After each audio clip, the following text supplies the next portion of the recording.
they learnt a lot from that. But what they've mainly learnt is that it's actually contagious. Once people start to badmouth or talk badly about something or negatively or complain, it gets contagious. But what's happened is, and what we just spoke about before, there's no problem fixing or problem solving. There's no one looking in the mirror and going, how do I actually take my little baby steps to make things better? And Jordan B. Peterson says it perfectly. Do not judge the world before you clean your bedroom. We've got some fresh new young talent doing some things that I know you haven't heard before. 1, 2, 3, listen. Welcome to Finances, your home for all things financial, investment, money and lifestyle. Hosted and curated by the very talented team of certified financial planners at Burke Britton Financial Partners. This is the Finances podcast. This is number 2 for the day. It's, what are we? It's the 11th of April. I don't like saying the episode number because they come out in different orders, but today's guest is Mitch Falzon from the Geelong Agency. Mitch, we've already done a podcast before it already started, so it's good to have you in. Thanks for joining us. Absolute pleasure. Now, I can't believe that we haven't actually met. Like, how long have you been in and around Geelong circles in property and just living in Geelong? Well, I've been in Geelong my whole life. Yeah. So I'm proud to say I'm a purebred Geelongian. Yep. Been here for 29 years. That is my year of birth as of 3 days ago. So I'm 29 years old, been here all my life. Real estate, I just say 10 years because I started when I was 20 and I've had a 2-year sabbatical in that time. So I had a 2-year break. But overall, I've been constantly looking at property and dealing with property. And even in my 2-year sabbatical, I could seriously tell you the amount of times people called me in my 2-year sabbatical saying, hey, Mitch, I'm selling a house. I still want some advice. Can I get it from you? When you had a sabbatical, you disappeared for a couple of years, did you? Mm-hmm. Where'd you go? Mm-hmm. I stayed in Geelong. I was doing a bit of travelling. When I say travelling, it was very minor stuff, like 2-week stints. But I just got back to planet Earth, mate. I got caught up trying to chase the dollar signs, as most young entrepreneurial people do. So is that part of your 10 years? You had 2 years out? Yep, 2 years out completely. Yep. Like raw dogged it, got straight out. And how long ago was that? I returned to real estate 18 months ago. Okay. Now, yeah. So in that 2 years, I went to uni. I picked up books. I got rid of a lot of toxic people from my life, a lot of bad friends that were holding me back. The list goes on. I met a lovely girl at the time.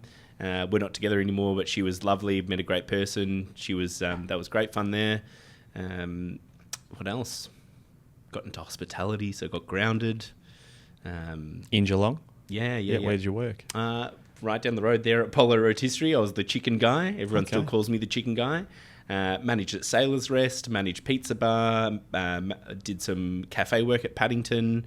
Just real grounding, humbling sort of work. But I tell you what, I love hospitality. So prior to real estate, I was a hospo head as well. Yeah. And I've loved it.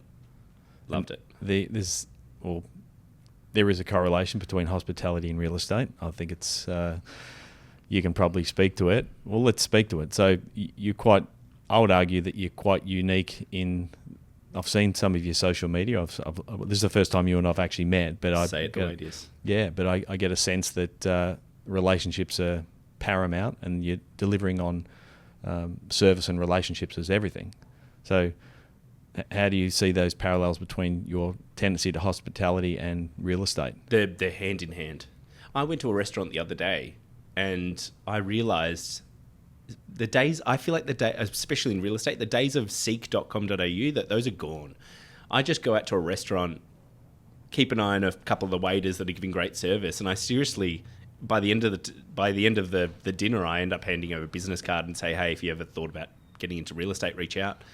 Because the level of service, and considering the low pay grade as well for the level of service that some people deliver in hospitality, you can just already see that some certain waiters and waitresses, they have the traits that suit real estate to a T. Did you have someone when you joined real estate that spotted you in that same sense and said, listen, you'd be good for real estate? Not in real estate, but in sales, yeah. Okay. There was a group of about 4 or 5 gentlemen at Sailor's Rest, and they were having a good old time. I think they polished a bottle of wine each themselves.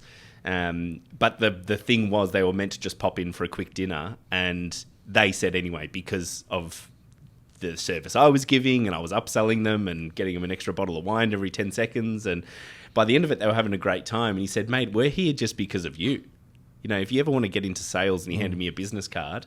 And that's when I sort of went, maybe this is something for me to consider.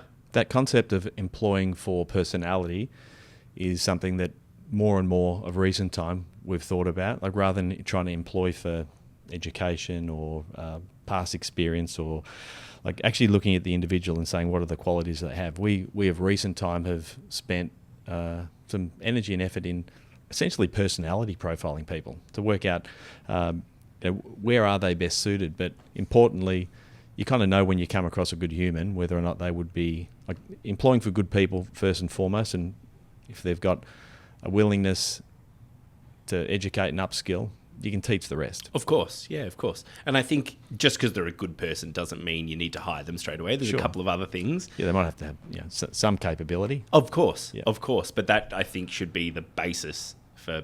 I want to hire someone at the moment. I'm not going to, but I really should. Everyone around me is saying I really need to, but I'm going to hire someone at some point.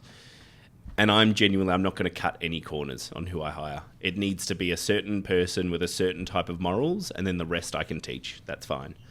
But I'm pretty stern on not hiring someone that's already with another company. I want someone green as anything, that I can teach all the right ways of doing, or my way of doing things. But at the forefront of who I choose is, are they a good person and are they going to put in the work? Now, we've managed to digress, which I do always in my podcast. We're on a podcast. That's like we a are, normal part yeah. of it. I think that's the key. Long form, you can go in whatever Come on the direction ride you with want. us. But listen, we've mentioned the Geelong Agency briefly, but who are you? Who are you at the Geelong Agency, and how long's the Geelong Agency been around? So there's myself, Nathan, and Bindi. So Nathan's the director and officer in effective control. He is the boss. So he approached me when I was in hospitality, walked in. At the time, it was just him and his assistant. They hadn't even opened the doors yet. And he came in and said, Mitch, look, I'm looking at... Well, no, he actually said, do you want to get dinner? And I said, yeah, let's catch up for dinner. So we caught up for dinner, and he goes, blah, blah, blah, family, friends, what's happening in life. I'm looking at opening a new office. And I went, I see where we're having dinner.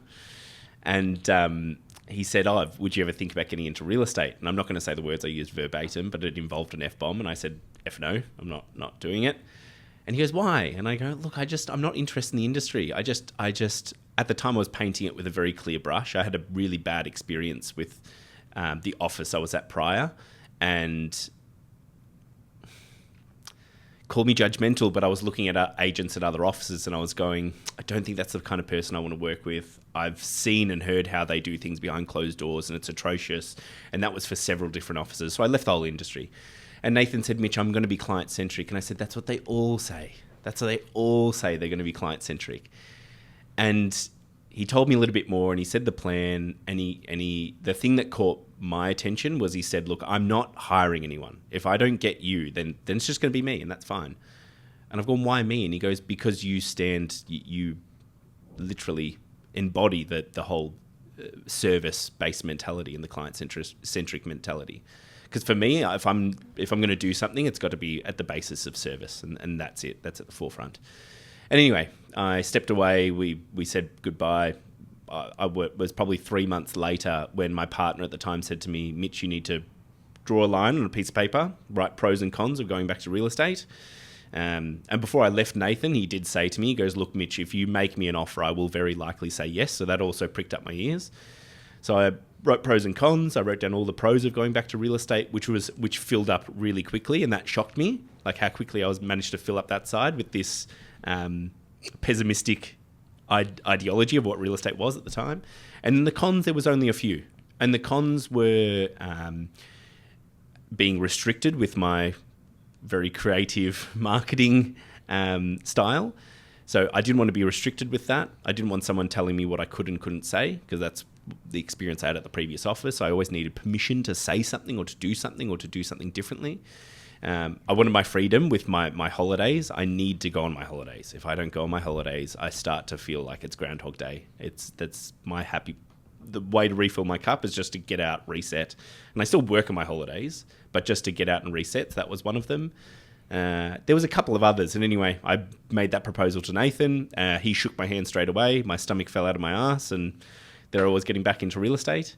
And then fast forward about 6 months, I got busy pretty quickly. Nathan was getting quite busy, his assistant at the time, and we supported her with this. She went to work at TAC. She's now at TAC and really happy. She's planning, family and that sort of stuff down the track, and that's much more suitable than a 6-day-a-week job working open homes on the weekend, blah, blah, blah, and phone ringing after hours. So Liv went on her way, and then we took on Bindi, who's an ex-police force absolute weapon in that world, got a great reputation in that world, but it was just burning her out, and she wanted to try something new, and we wanted someone who didn't have any bad habits from a previous office, and it was perfect. So she's in admin, supporting the two of you? Predominantly Nathan, yep. But she is so supportive. If she can tell when I'm struggling a little bit and say, Mitch, what do you need me to take off your plate? So at the moment you're doing everything yourself? Yeah. Okay. And it's... I'm very thankful right now I don't have a wife or kids, because that's just whenever anybody asks me how do you do it, that's how I manage it. Yeah. After hours, it's a lot of admin, and there's some nights where I work till 8 p.m. just punching in data, and admittedly a lot of my admin has fallen onto the back burner and really piled up, but that doesn't matter for me. So long as the homes are selling and people are calling me wanting to list and they're getting the service that I preach and advocate, everything else is fine. Everything else will figure itself out. You seem like you're happy with it. Extremely. Yeah. I seriously get goosebumps over my job at the moment. I've never had that feeling in my life. It seems, and again, I've seen some of your Instagram reels, and even just hearing you talk, there's a polarity between your life previously in real estate to where you are today. You're on a mission. It's a completely different person. Yeah. And a lot of people in my circles will say that all the time. They'll say, you have changed completely. What's been the biggest change? The first thing that comes to mind is ego. There's certainly still an ego. I think we've all got an ego. I get quite spiritual about all this sort of stuff. But I think we all have an ego, but mine's quite under control now. I'm confident in myself, and I have a good ability to trust what I'm doing and know that it will take me into the right direction. But in the past, it was a very self-fulfilling, self-validating, self-inflating... Caring a lot about what other people thought. Extremely, yeah. The curse of comparison was real. It was just everything I was achieving, there was no celebration. It was like, I started achieving this, but XYZ is doing more than me, so I need to start doing what they're doing. And then once I started doing what they were doing, it was the next person. Oh, I'm not achieving what they're doing, so I want to be doing more. So it's just a constant... Yeah, I'm not sure of the attribution, but that idea of comparison being the thief of joy is real. Absolutely. Yeah. A couple of things I wanted to sort of talk about. Obviously, I watched one of your Instagram reels, and you're walking down a street somewhere. It might have been Herne Hill, maybe. And you had I thought for a minute that you'd been in the industry for like 20 or 30 years, and I thought, hang on, he doesn't look that old. He keeps in pretty good nick. But you were talking about comparison of people entering the property market. I think you had an Addy newspaper. You had a newspaper from, was it 20 years ago? Something like correct. that.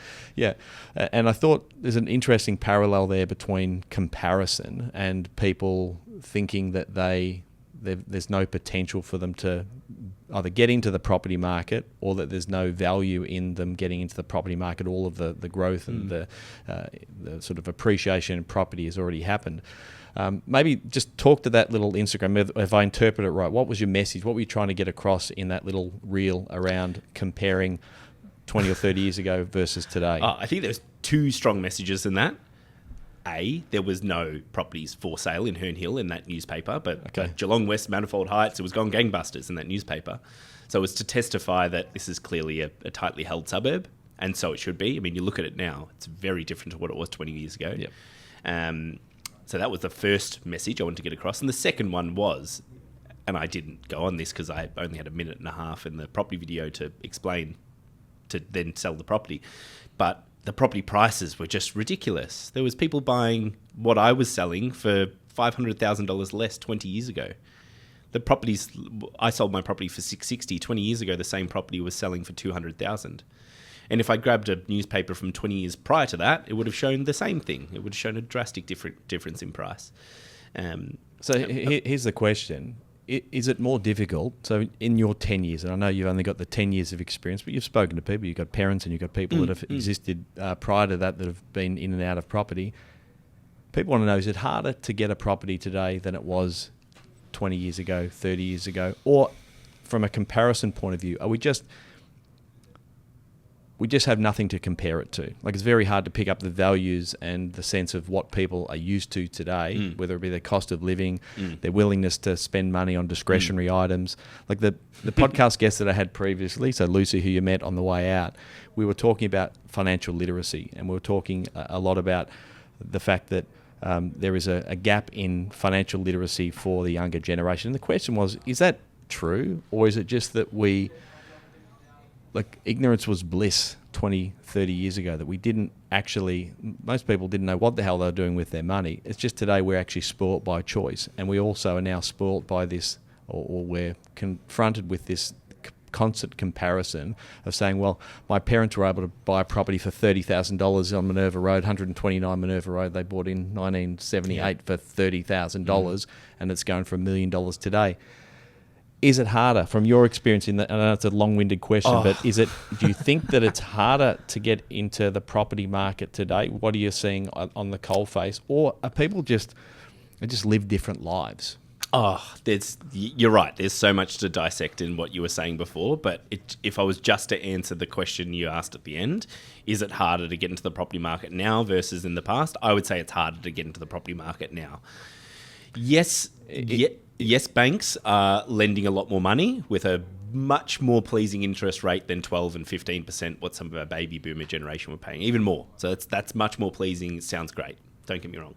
But then that's when we have to dissect it and go, what is, like, my generation buying their first homes, who are generally entering the real estate market, their spendings compared to what the baby boomer generation is messed up. And yes, a lot of it is your Netflixes and your Stans and your Uber Eats and all these other luxuries that we have in our day and age. But there's also things that are out of our control. I mean, one thing that gets spoken about really often is how house prices have moved up X%, but cost of university and schools, the cost of living and rent, that hasn't moved up the same percentage. It's moved up, in some cases, triple the amount. So your necessities have moved up a high amount of cost. Property prices have moved up even further beyond that. And yeah, interest rates have come down and things like that, but they don't outweigh the things that put up more hurdles to get into the property market. But then you dissect it even more. Yes, we do have terrible financial literacy, I think. And I'll speak for myself. I'm not very good with money. If I see something that makes me happy and I'll enjoy, I'll spend it there and then. So I think it's a mixture of both. I think we could go on all day long about what's making it harder to get into the real estate market. Or people could also debate on the other side why we have so many more opportunities, because I also agree that we have a lot of opportunities at our expenditure. When the baby boomer generation, by the sounds of it, I wasn't living then, but it sounds like they just got out of school, found a career in their local area, and then stayed in that for 40 years. Had a family, stayed there, retired. Bought a home at 21, at 20. So that, once again, that's showing the differences. But anyway, they didn't have anywhere near as many opportunities as us to just go overseas and work, to go to university in another country, to go to university in another state. They didn't have all those opportunities. To start a business online. And Yeah, and that's where a comparison is obviously challenging when you compare generations, because we're not actually living in that generation. You can only take insights from the people that have been there. But I think a couple of things that you said around this idea of deferred reward, like I think it is real that the current generation, myself and my children included, there is a sense of deferred reward or having the pain to begin with before you have some sort of payoff is flipped on its head. Like if you want something, you can actually get it now. Like credit's easy, Afterpay, PayPal, you can have what you want now, and unfortunately then the pain comes afterwards. So we're having the payoff early, and then we're having the pain afterwards, which gives people a sense that they're really struggling. I think that idea of sort of discretionary expenditure. Lucy, I just used this example earlier that the property I talked about was my parents' property, 129 Minerva Road. I think they paid $30,000 for it in 1978, 79, something like that. And when they wanted to do a renovation, so when they wanted to redo the kitchen, my father, Peter, was a school teacher, mum was a stay-at-home mum, so one one salary, and they didn't get a cabinet maker, and they didn't go to Bunnings and buy a whatever the prefab kitchen is. He built it. Like, he literally went and bought some timber, and he built the cabinetry himself, and he probably spent, $500 doing it, and it took 3 or 6 months to do it. It was just a totally different mentality. Now, yes, they were able to pay their home off before they retired. Great. But the expectation for them around having just, an unfettered amount of money available in credit to spend on discretionary items just wasn't there. We didn't go on overseas trips. My first trip to anywhere was the Gold Coast at 18 on a plane. My kids... And that would have felt like going to LA. It did. Yeah. It was unbelievable. And I was grateful for it, and I was very happy, and I didn't feel like I was missing out. Yet my kids, I've got 5 kids, and they've all been to Europe multiple times. They've been to America multiple times. They've been to Bali multiple times. It's kind of that expectation. So, I think we need to stop debating who had it better or who had it worse. I think what we just need to start talking about is, how do we make it better? Like, I was grinning ear to ear when I heard you talking about this, your father who built the cabinet in the home himself. I wish my father taught me to do things like that when I was growing up. How can we make it better? We could probably teach our kids once again how to do little tasks around the home, how to fix up your car. People's dads used to teach us this. Well, I think what we've done is we've kind of outsourced. The idea of outsourcing our life has made sense, because if the idea of efficiency and technology, that these things will create some efficiency gain, and we'll be able to outsource that, and we'll be able to be more productive. Like the car, Peter, my father, used to service his own XY Falcon ute in the front driveway. If you needed a new window winder, you went to the car yard and you bought it, and you repaired it yourself. And it's just a completely different mentality. But your point of stop the comparison. This comes back to personal responsibility, and this is one of the key themes of us in sort of financial planning world and decision making, is that rather than waiting for big daddy government or interest rates or the world economy to start to allow us to be able to own the property we want, or have the cash flow to do the things we want to do, you have to control the things in your universe. You have to control the things that are within your control. And it's funny, because a lot of the things that you say are out of your control, they're actually in your control. You might not directly control them, but you can certainly control the decision you make or how you respond to it. And I think that it gets a bit sort of esoteric and maybe a little bit deep, but like, financial planning is not really financial planning, and maybe even buying a property, like selling a property, is not really about the property. Like, it is about what you're trying to achieve in life. Where's the client want to go? Yeah, where do you want to go? Like, is this a family home? Not physically, but where do they want to go with their life? Yeah, in life.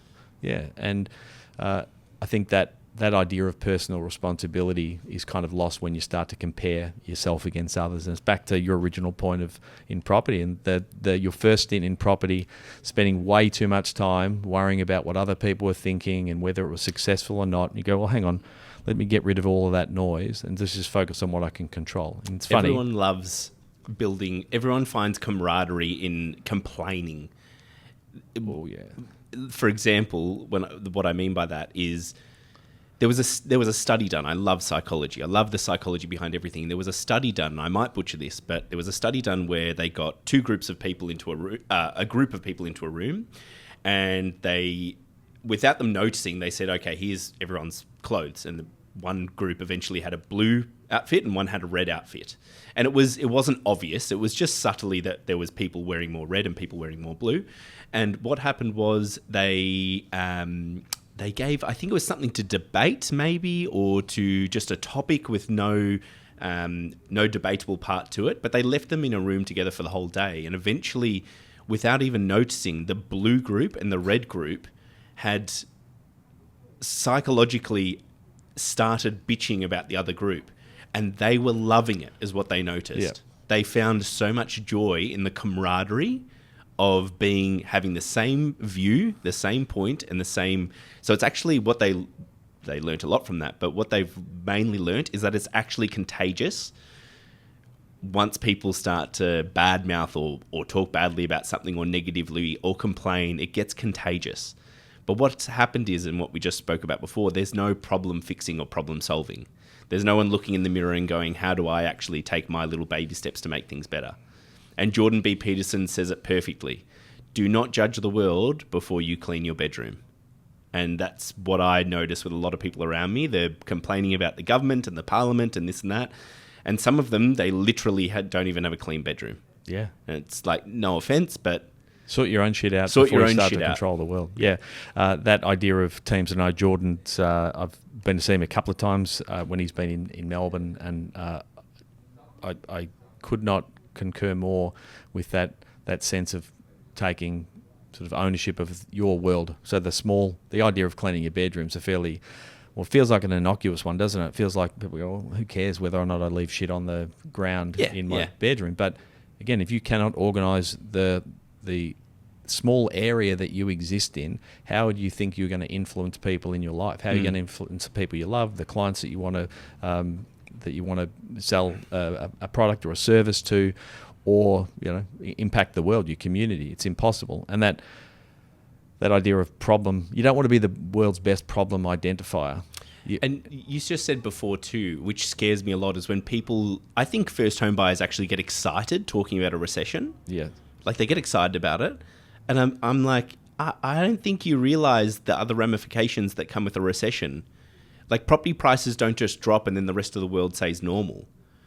Things will go to shit. Like cost of living, yes, house prices will go down, but wars have risen from recessions and poverty. Like there's other ramifications of things to that. It's not binary. It's not just we have a recession, the property's cheaper and you'll be able to get into your first property. Yeah. There's a domino effect of serious things like that in the economy. Yeah, and we're talking about economy on that sense of personal responsibility. I mean, the only economy that people worry too much about. Like I did 2 podcasts last week on the Trump effect, right? And people, the phones have not stopped ringing. A lot of external clients, some existing clients, about what does this mean to me? I said, well, what sort of influence can you have over his decision making? Zero. What can you influence in your own world? Well, we're already doing that. You can influence the level of risk you're happy to take in with your money. You can control your own household. So the economy that really matters for me is the Burke economy. Right? That's my household. And for yourself, it's the Mitch Falzon household. That's the economy that really matters.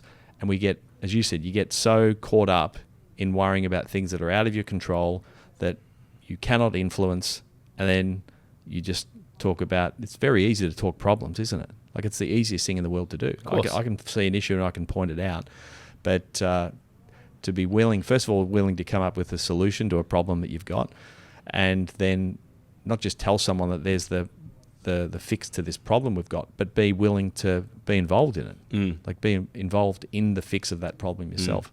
Geez, we got a little bit sidetracked there on property, mate. I think you keep saying we're getting sidetracked, and I feel like we're just on a podcast, mate.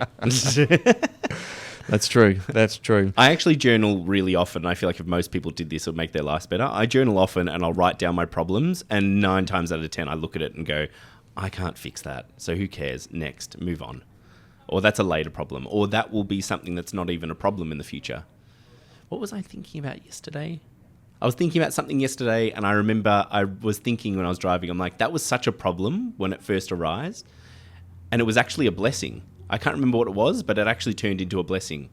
I swear half of the time if we looked at our problems and just trusted that maybe this will actually lead us into the right direction or into a positive direction, just trust it. There's nothing you can do about it now, but just trust it might take you in a positive direction. There's a good chance it probably will.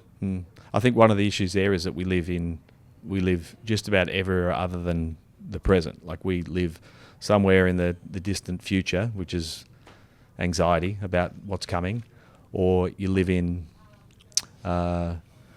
wishing that things had been different. You're living in the past of the depressive part of your personality, and it takes focus. Like it actually takes genuine focus to be present, and what you focus on expands. Yes, and the things that you focus on should be the things that you can actually control. So in financial terms, it's your household. In your terms, it's the next call that you have with a client rather than speculating about how the conversation will go. Have the conversation. And in a spiritual sense, people roll their eyes at the word gratitude. It was the buzzword of 2024, I think. But just the more you're grateful for things, the more you just start walking through life and you just go, I freaking love everything. I love my dog. I love my... When I was... before that 2-year sabbatical, I was miserable. Miserable. And everybody around me thought I was happy. And I'd come home and be miserable.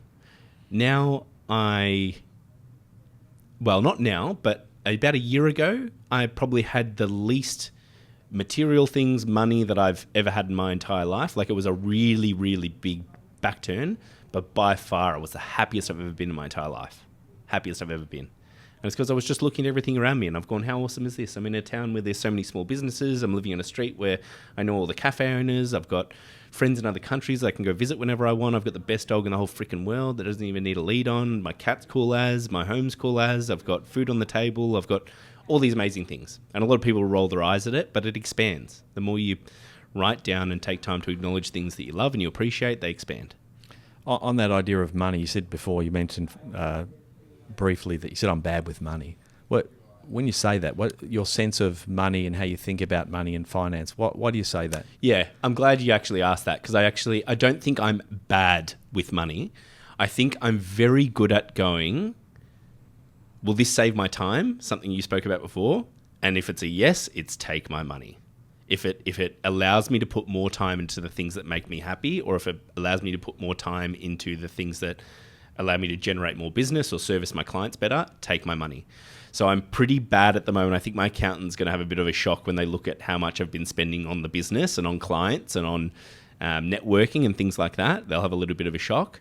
So that's where I say I'm bad with money, because I don't think about, I just don't take a moment to actually... But is there a corresponding uplift? So the question I have as a financial advisor would be, with those decisions to outsource, does it free you up to actually spend more time on revenue production and revenue producing activities, which is selling homes? And does it do that? And is there a corresponding lift? So when your accountant looks at it, if he says, listen, your expenses for client gifts and social media is up 50%, but conversely, we've got a threefold uplift in your revenue. Well done. Good job. I'm not bad with money. I take that back. Because now that we've divulged it, I'm like, when I say I'm bad with money, it's because I'm in a habit of spending a lot of it, but it's on dollar productive things. Yeah. So this flows on from Lucy's podcast, where was your source of education around money? Did it come from your parents? Was there a mentor? Was it self-education? Great question. It was probably 3 different places that resonate with me the most. One of them was my mother. We didn't have much growing up at all, much money at all. And when I say much money, we did not have a lot of money at all. The second person that it stemmed from would have been one of my previous employers, who was extremely good with money. And I'll double up here with this person, because a very similar person would be one of my brothers, who's very good with money as well. Never made ridiculous amounts of money in terms of annual income, annual salary, but was very good with his money and paid off his home really early. And then the third would have been online and self-education. Self-education would be, I reckon, a predominant part of it, though. A predominant part of it. And doing that work on my ego was also a big thing that improved my habits with money as well. So other than the transfer with work, what was the online mentorship? Who were you following? What was who gave you direction in terms of money, or just you mentioned Jordan Peterson, but he's not really money oriented, but you can apply those same. I don't have a person in particular, but I was listening to like Diary of a CEO, Joe Rogan podcast, the whole array. I could tell you my favorites right now once I open it. Stoicism was a big one as well that helped me with my monetary habits. Ryan Holiday? Yeah, Ryan Holiday, yep. So the Daily Stoic I read every single year. I have no idea what that means, but I'd love to know. It's the 4 Stoic virtues. So it's the temperance, justice, courage and wisdom, and the I is looking at me saying, make sure this is in your control. This is in my control. Yep. Yeah, see, I'd love to be able to look at that and understand it quite well, because stoicism resonates with me so much. It's helped me solve so many of my problems. But things like that have helped me educate myself on my finances. I think a big thing for me was just being able to ask myself the question. I feel like this might resonate with a lot of people: is, do I actually need this, Mitchell? And do you actually want this? Like, for example, my car. You were just talking to yourself like your mum. But and you called yourself Mitchell. My mum will love hearing this, because as much as we clashed heads, I often speak to myself. That's my inner parent speaking to myself, going Mitch as third person. But often it's the things she used to say to me, and your kids will probably do the same thing with you. We hope anyway. But anyway, I often ask myself, what do I need this, and do I actually want this? Because my car is the biggest one at the moment, where people say to me, predominantly people love that I drive a scratched up Subaru and I'm a real estate agent. Predominantly people love it. But I get comments now and again of people saying, you need to upgrade your car, Mitch. You need to update your car. Yep. And I just, and there, look, one person made a really good point. They said, Mitch, would you not iron your shirt and go to work? And I've gone, fair argument. Like you kind of stumped me there a little bit. But I probably get an iron-free shirt that I need to iron. Yeah. But I care about the iron shirt. I don't care about the car. Like, I don't care. You care. And maybe there might be a client in the future who looks at my car and goes, oh, I don't want that person selling my house. Cool, I don't want to sell your house. Sorry. But that's just how I feel. Yeah. If I really sit down and think about, do I want this? Do I need this? The answer is no. Yeah. And that's just one thing. But I do it with everything now. It's a reasonable sort of litmus test when you're thinking about it. And it's the question, as you were talking about the car, my head, because I have clients who always will ask me that question, Jay, I want to buy a new car. And I'll say, is it a want or a need? Start with, is it a want or a need? Well, actually, I've got a car, serves its purpose. No, it's probably a want. Okay, can you afford that that want? Like, is there means? Is there a surplus of capital or income that means that sort of need or discretionary car? Well, you could choose to get it and it wouldn't be an issue. But if you're starting with the want or the need, that's a pretty good place to start, rather than be sort of emotionally attached to that's a great car. And it's kind of the prototypical real estate agent, isn't it? That's got a flashy car, and you say, why have you got it? Oh, it's a great tax deduction. That's awesome. If you want a tax deduction, you can go and donate money to charity. Correct. Thank you. So I think that's part of that self-assessment, saying, do you really want it or you need it? It's a good education for any of those people out there. It doesn't matter whether you're in real estate or finance or you're just trying to make better use of your money. There are some assets that are just absolute leeches on your life, and cars are one of them. They're shit assets. They depreciate in value. They look and smell good for about 2 weeks. And if you happen to have a bunch of kids like I do, it doesn't matter that you've got a flashy white Mercedes. It's going to have smoothies down the back seat in a month, and it doesn't matter. And someone said to me the other day too, they actually asked me the want or the need question, and I said it was a want, and they said, Mitch, can you grab that money, put it on the ground in front of you and light it on fire, and your life would be fine? And I was like, it would be fine, but I would be anxious thinking, I probably should have paid this off and that. And he goes, then you probably shouldn't buy it. If it's going to interfere with your frequency of getting work done and being efficient in your job and cause you more stress and lose more sleep and blah, blah, blah, then you probably shouldn't do it. Yeah. In sort of that financial education that you've had, both your self-education, your mum and some of your mentors, is there any one bit of advice, financial or otherwise, that you applied to your situation? And if so, how did you apply it? If your gut's telling you this doesn't feel right, you're probably right. If your gut's telling you that your mentor's sitting in front of you and giving you great advice, but you still don't exactly trust them, something that happened with me, you're probably right.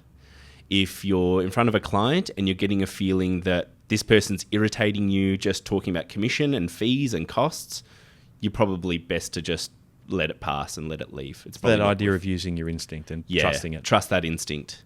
And if you trust that instinct and you keep making mistakes, it's probably a little bit of work you got to do in yourself, a little bit of self-training or a little bit of wisdom that you've got to gain. And you've got your fingertips of your phone and podcast these days. But yeah, trust your gut. I've trusted my gut this year, and it's all falling into place, and it's fun.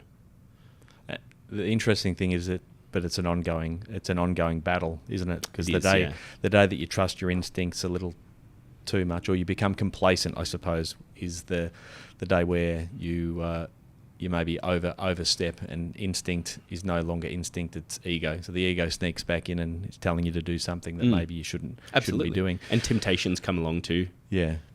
You mentioned clients, so let's talk a little bit about properties and clients and what makes for a good client and a bad client. And maybe when you're at the coalface, you're selling properties, what are some of the things that people can do in today? Well, let's talk about how you see the market today. So the market that you operate in Geelong, what is your view broadly on where it is at? So you can answer that however you like. And then if someone is wanting to get in the market or out of the market, what are some of your tips in terms of how they should be thinking about the market and operating in today's environment? So again, very broad question, but what's the market doing at the moment, and what are your tips to people that are looking to get in the market today? Yep. If you're priced up to $1 million and you're not selling, you're either mismarketed or overpriced. It's that simple. Unless you're 0.01% of the population of listings that's uber unique. And I say 0.01% strongly. Because a lot of people go, I've got a unique home, and it's like, I look at it and I've gone, yeah, it's got a cute backyard. But when I say unique, I mean unique. So if you're up to $1 million and not selling, you're overpriced or mismarketed. If you're between $1 million to $2 million at the moment, it's a little bit slower moving, but the same principles apply. I think that if you're not selling between that price point, you're either overpriced or mismarketed, or you're a renovator specific home. And I've got some properties that on paper, because of land size and position, they're well and truly over $1 million. If you look at it on paper and compare it with homes with different prices, it's worth it. But as soon as a buyer looks at it and goes, I'm buying a renovator property for over $1 million, it's still a little bit daunting in these markets. So to anybody trying to sell those properties, I would say stand strong. Just be a little bit patient. I think that's going to improve in the next 3 to 6 months.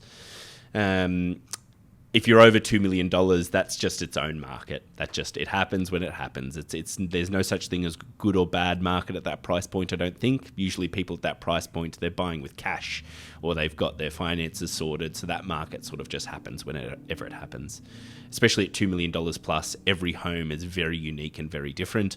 So it's a matter of finding that right buyer. And if you're not marketed well at $2 million plus, or you've cut corners of marketing, good luck finding that right buyer. And then good luck if you do find them. Good luck that they get to your front door and feel mesmerised by your home, by the marketing. The first moment they step on the doorstep of your home, good luck. I think it's very important at $2 million plus that you just marketed well. But overall, I think what I'm saying overall is that I do think it's a very positive market. What you mentioned Herne Hill earlier. What are your favourite areas, and where are you seeing the most movement, or most tightly held, where there's just not movement, but if you could get in there, you think it's a good move? Manifold Heights is crazy. As soon as a home goes in the market, it's sold. Anything Manifold Heights, Premium Newtown, Geelong West, any of your premium blue chip suburbs at the moment, there's a massive generational shift. And then with the interest rate drops as well, there's a lot of growing families who are going, let's buy that dream home. So I'm experiencing that firsthand at the moment. I'm seeing that firsthand. So where is the bulk of your market at the moment? Your clients, where? I go everywhere. I've become a bit of an attraction agent in Herne Hill, Geelong West, around the Bellarine, which has happened naturally. But it's funny. A lot of agents sell themselves as area specialists. Mm-hmm. I'm not an area specialist, and I don't think I fit into that. I don't desire to be an area specialist. I'm a client specialist. I specialize in a type of client. So when it comes to suburbs, I'm not really too fussed. I'm a believer that if you're a good agent, you can sell in Herne Hill or Geelong. So what is that type of client? I think the type of person I'm attracting the type of person I'm attracting at the moment is the type of person who wants to go, who values time like I do, and they want to be able to sign and go, Mitch, there's the keys. Call me when you have offers. And that's what I've become, which is really fun and really cool. My client can I got a client of mine who the tenant left with scuffed walls, messed up carpets, like ruined carpets, everything. They needed staging the whole lot. She's a developer. She's busy. She's got a business. She's got 2 kids. Her husband has a full-time job as well. She literally just handed me the keys. I booked in the painting, the carpets, did off-market buyer creation. So it became, I was like a property manager at the same time. But that's who I actually enjoy. That's who I actually enjoy being. Because hospitality days, it was about service. Not about numbers on the board or KPIs or any of that bullshit. It was just about give people a good experience and then trust that they'll come back for dinner next week or in a month's time when mum's birthday or whatever. That was how it was. And so I've translated that into real estate. And some people would say, my previous directors would say, Mitch, you're wasting your time. The time that you could be booking in the painting, you could be cold calling. The time that you could be putting in carpets, you could be door knocking. They would say things like that.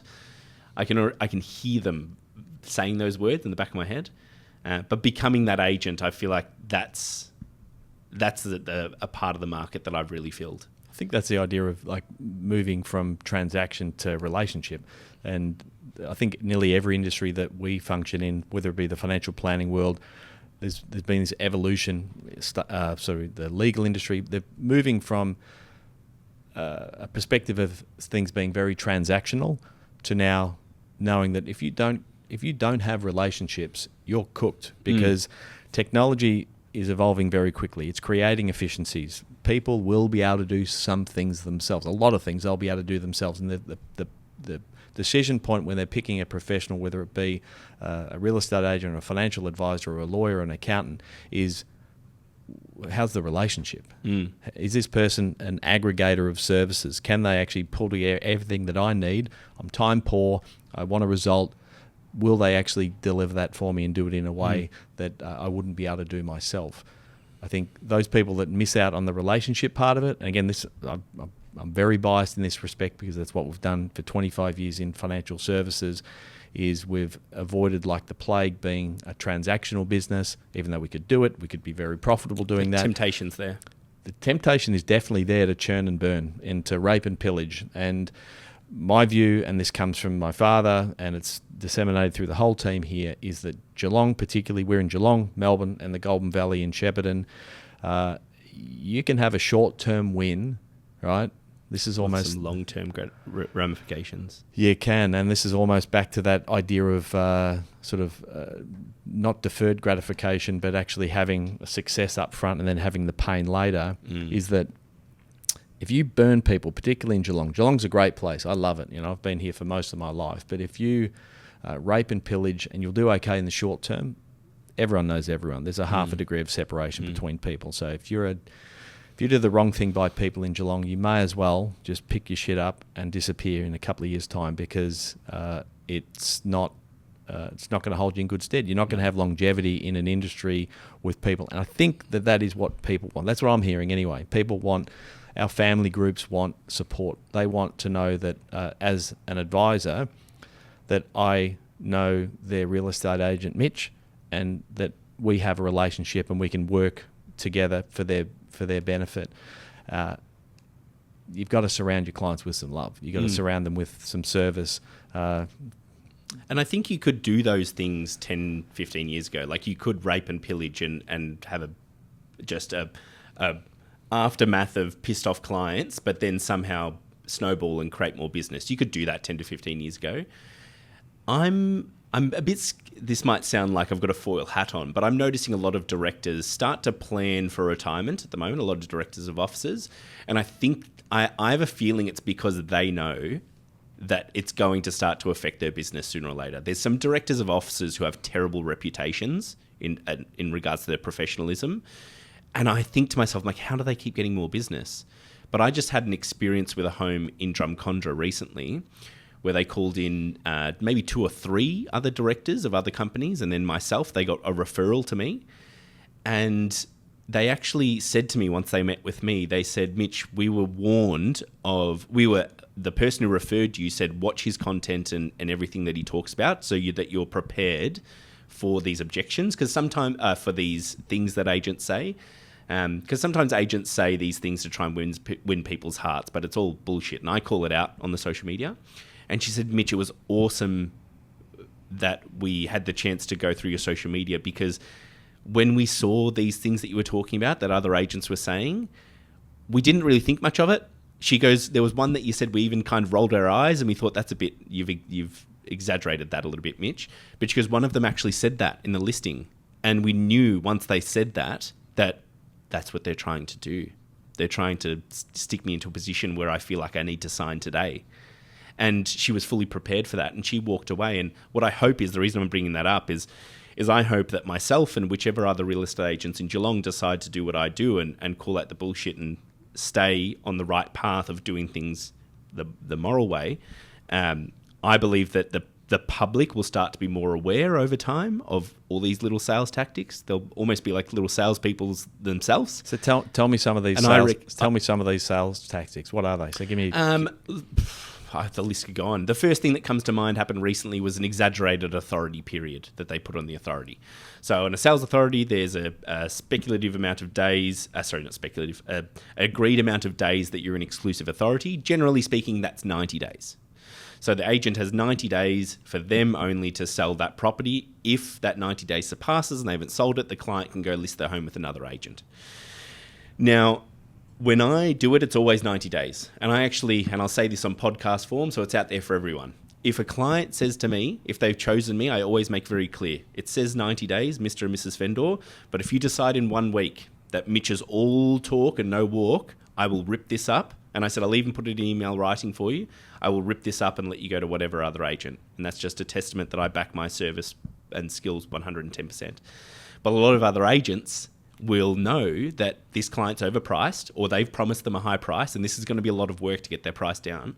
So they'll sneak on there 180 days or 200 days. Or I've seen 365 days before. There was one that was 600 once. An agent out to the lovely banks, and I wouldn't even call them real estate agents. They opened their office for about 3 months and it closed down. But 5 years ago, they signed up a client with a 600-day exclusive authority to just mess with these people. They don't realize they'll promise them a high price, tell them everything they want to hear, lock them in, and then they can't go anywhere else. So that's just one. A lot of old school agents will purposely try and be the last agent into the home. So if you call up the agent and you say, hey, I want to sell my house, they'll say, cool, tell me your story, try and build rapport, blah, blah, blah. When are you calling out the other agents? I've got Mitch Falzon coming in on Thursday and I've got Joe Blow coming in on Friday. Cool, can we come in on Monday? Or what time is the Friday appointment? 2 o'clock. Cool, can we come in at 5 o'clock on Friday? So they'll purposely try and be the last agent. And this is what happened with this Drumcondra listing. They purposely secured a time to be the last agent and just kept saying to the client, when the client said, all right, we need to think about it now, they just kept saying, oh, we're the last agent, do you really need to think about it? What if we change commission? What if we change the fees? What if I could guarantee that I could get a higher price? What if I, what about all the time you're going to waste and the sleep you're going to lose thinking about which is the agent that's right? You like me, don't you? Because they'll pull out things like that. So that's another one. These are generally people that this is their first experience with a property purchase or sale. Yep. So for those people out there that are either buying or selling for the first time, what are your top? How do they prepare themselves? Top 3, top 4, however many you like. What's the top tips you're selling or buying a property for the first time, and you need to be prepared for the potential onslaught of agents, advocates coming your way? What should they be doing? My favourite piece of advice to any person considering selling a home is do not shoot the person who's telling you what you don't want to hear. Because I think, it takes bravery to sit in front of somebody with their home, their pride and joy, and to tell them that either they're overpriced or their home shouldn't be marketed a certain way, you shouldn't do auction or private sale. Really trust that person that's got the bravery to tell you what you need to hear. That's probably number one. If the conversation about price is going on for longer than 20 minutes of what the home is worth, I would start, and this is generally speaking, I would start to lose a lot of trust with that person. Because if they need to talk for 20 minutes about what your home is worth, they either are just talking to fill time to sound intelligent, but they actually have no idea what they're talking about with price, or they're trying to really justify a price that's not the case. Price is a super quick conversation. And then the third and final, and I believe this since I was in real estate my whole life, if they're going to drop their fees in 10 seconds, they're probably going to drop the price of your home in 10 seconds to make sure their paycheck gets across the line. In far less than 10 seconds to make sure their paycheck gets across the line. You should be hiring someone because they're a marketing specialist, a professional in their field, so they should know price, and also someone who knows how to negotiate. And the commission talk and fees talk is the perfect opportunity for a seller to know whether or not that person's a good negotiator or not. And I'm not saying I sit in front of clients to get arrogant about my commission. I work in unique ways of doing my fees so that the person selling the home has as much trust as they need that I'm going to work tirelessly to get the best result out there. I'll work things out. But if I was to sit in front of someone and say, no worries, I'll drop my fee to XYZ the same as the other agent to get your business, that doesn't give me a whole lot of faith that they know how they're negotiating or that they even care two pieces about what your home is worth. Now, we didn't touch on it. You mentioned it briefly, but you're a trained negotiator. What does that mean? Is that what you did at uni? No. So when I started my career in real estate, I looked at real estate agents within Geelong. Yep. And Chari Emazadi was one of them. There was a couple of others that were doing some pretty impressive stuff. And Chari Emazadi, I noticed, even though it was Corio and Orlane, he was selling a lot of his properties, the volume was just massive. And this, at the time, he stood out from anybody else in Geelong when it came to volume. You know, there were some great agents I wanted to learn off who were selling about 30 or 40 or 50 homes a year. But Chari was one where I was like, this must be something special. So I handed out my resume to a couple of offices and the Barry Plant and went in there. Barry Plant gave me the chance for a week to go out on my own straight away. And they said, there's a phone, a pile of papers from 7 years ago of people who came through our open homes and your computer, make some phone calls. And I had a white shirt on. It was transparent with sweat within 10 seconds because I was so nervous. And I thought I was going to get fired. But then the second week, they gave me a chance to actually work underneath Chari. And I thought that's awesome. Rather than being in the room next over from him, I can actually be in that room and be working for him. So with him, and I say I'm a trained negotiator because with him and being in Corio and Orlane, you had to be on your A game with negotiation. Because selling a property in Geelong, Western Newtown, when they're beautiful and they've got character and full renovations, that's easy to sell. When you've got a pergola with no permits that looks like it was built by a 4-year-old and 3 bedrooms that are covered with black mould and the floors are like a wave pool and the roof is not even attached, you have to be a pretty good negotiator. Yeah. So doing that for 2 years, and we sold, I think it was close to about 400 homes in my 2 years with him, somewhere around that, you really refine your negotiation skills. And when I was with him, we did conferences to constantly keep ourselves trained. We were in a room together. So if I was on the phone negotiating, often you'd go on loudspeaker and the directors would sit in the room and Chari would sit in the room. And even though we don't see it eye to eye with the way that we treat real estate and treat our clients, they do have the art of negotiations down pat, the ruthless side of negotiations down pat. I've tweaked my style, but they did teach and train very well when it came to the negotiation side of things. And firsthand, the experience selling 400 homes in 2 years, you were constantly negotiating or writing up a contract or dealing with objections at open homes. You were constantly dealing with something. There was never a moment to kick back and relax. I don't remember ever leaving work early. It was very rare. Now, Mitch, I'm mindful of time. I'm sure you and I could probably talk for another 3 hours on these topics. I wanted to close on a couple of things before I give you the last say on how people can get a hold of you. But I mentioned that I'd watched some of your social media. One of your posts talking about property advocates. And we talk about negotiation. How do you think about someone that's entering the property market for the first time and they're maybe have a shortfall in experience actually engaging someone to help negotiate on their behalf? What are your thoughts around property advocates supporting people in and out of the market, and how do you think about them? I think they're needed more than ever. First home buyers make the most mistakes, but the most avoidable mistakes. Like, they're very simple and small things.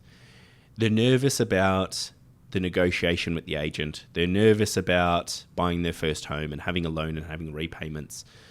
But then the basic things, like what a contract should look like and meeting a conveyancer first, to have that organised and making sure you've got the right professional and you haven't just jumped on Google to find your finance provider or anything like that, just making sure you've taken the right steps to be prepared. all of that could be avoided. And even the aftermath with signing a contract and doing a building and pest inspection XYZ, all of that can be avoided by getting a buyer's advocate. And on top of that, your buyer's advocate negotiates for you. So let's say they're worth 15 grand, right? The buyer's advocate. They're probably going to negotiate you a better price than if you went in there on your own. You can never prove that. You don't have a time machine, but they're probably going to get you a better price than if you went in there on your own, full of emotion, full of excitement, no idea how to negotiate. Let's be honest. Most of you have got jobs out there in the population. You're not negotiating. You're not doing all that sort of stuff. You're not in the dark arts all the time. So you'll probably get a lower price on top of that, and they're going to help you avoid all the serious mistakes. Like, for example, with a building and pest inspection.